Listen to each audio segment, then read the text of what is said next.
नमस्कार, देख रहे हैं न्यूज़ 21 और आप सभी के साथ मैं हूं रतिका पांडे। हमारा उत्तराखंड हमारा स्पेशल बुलेटिन देख रहे हैं। खबरों की शुरुआत करते हैं बड़ी खबर चमोली से देख रहे हैं, जहां चमोली के मांड स्थित विश्व प्रसिद्ध लाटू धाम के कपाट आज दोपहर 2 बजे श्रद्धालुओं के लिए खोल दिए गए हैं। मुख्य पुजारी खेम सिंह नेगी के निर्देशन में वैदिक मंत्रोच्चारण और धार्मिक अनुष्ठानों के साथ विधि विधान से कपाट खोले गए, जो अब 6 महीने तक खुले रहेंगे। इस अवसर पर न्यायाधीश सुभाष उपाध्याय, विधायक भूपाल राम टमटा सहित कई जनप्रतिनिधि और हजारों श्रद्धालु मौजूद रहे हैं। लाडू देवता को मां नंदा देवी का धर्म भाई माना जाता है।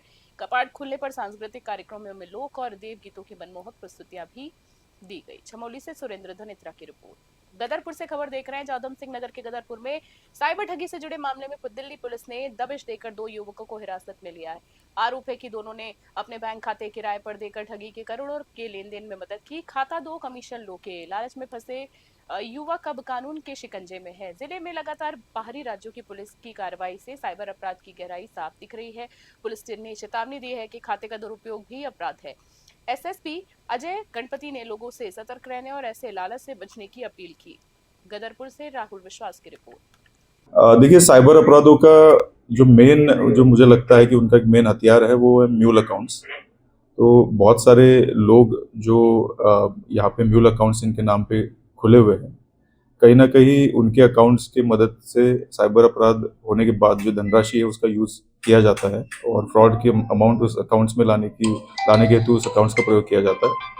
तो मेरा यही सभी से कहना रहेगा कि ये म्यूल अकाउंट्स खुलवाने के जो एक तरीके का जो फ्रॉड हमारे जनपद में चल रहा है। और चमोली से अगली खबर देख रहे हैं। चमोली के थराली विकासखंड के केरा गांव में तेज बारिश और ओलावृष्टि से किसानों की फसलें बर्बाद हो गई है।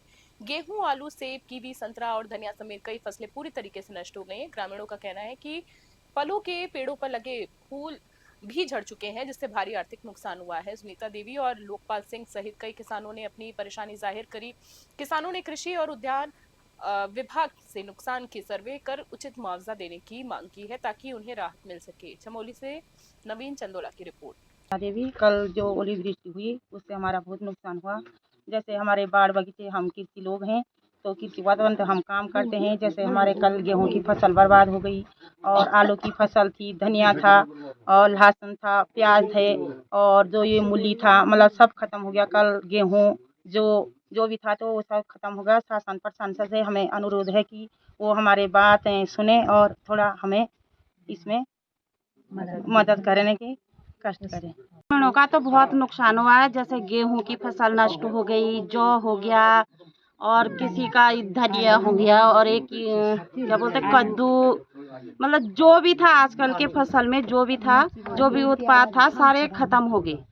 कुछ ये नहीं रहा कि कुछ वो हो करके उसमें कोई बरकत हो, कुछ नहीं रह रखा, सारी फसलें नष्ट हो गई। और हम खेती बाड़ी का काम करते हैं, साग सब्जी, और कल की अतिवृष्टि ओला गिरने के कारण हमारी पूरी फसलें नष्ट हो गई। और जो सब्जी की खेती करते थे, कीवी, सेब, संतरा, अन्य जो फलदार पौधे थे, उनमें जो फूल आए थे वो पूरे झड़ चुके हैं, पूरा नुकसान हो चुका है। कल ओलावृष्टि के कारण हमारे गांव में काफ़ी नुकसान हुआ है।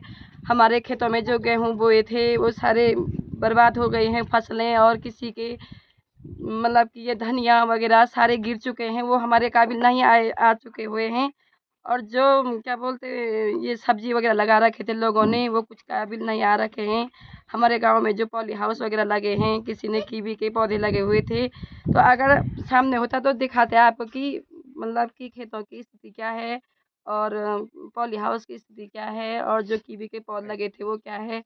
और अगली खबर डोईवाला से देख रहे हैं। डोईवाला के भनियावाला क्षेत्र में उस समय अफरा तफरी मच गई जब एक सांभर हिरण अचानक आबादी वाले इलाके में पहुंच गया। स्थानीय लोगों की भीड़ मौके पर जुट गई और हर कोई इस दुर्लभ नजारे को देखने लग गया। सूचना मिलते ही सभासद ईश्वर रौथान ने वन विभाग को खबर दी। टीम ने मौके पर पहुंचकर कड़ी मशक्कत के बाद सांभर को सुरक्षित रेस्क्यू किया है। बाद में उसे वन क्षेत्र में ले जाकर स्वास्थ्य प्रशिक्षण किया और सुरक्षित जंगल में छोड़ने की प्रक्रिया शुरू की। घटना ने वन्य जीव संरक्षण को लेकर प्रशासन की तत्परता भी दर्शाई। डोईवाला से विशेष संवाददाता आशीष यादव की खास रिपोर्ट। हमारे उत्तराखंड में फिलहाल के लिए इतना ही। बने रहे न्यूज़ 21। अभी के लिए नमस्कार, जय हिंद, जय भारत।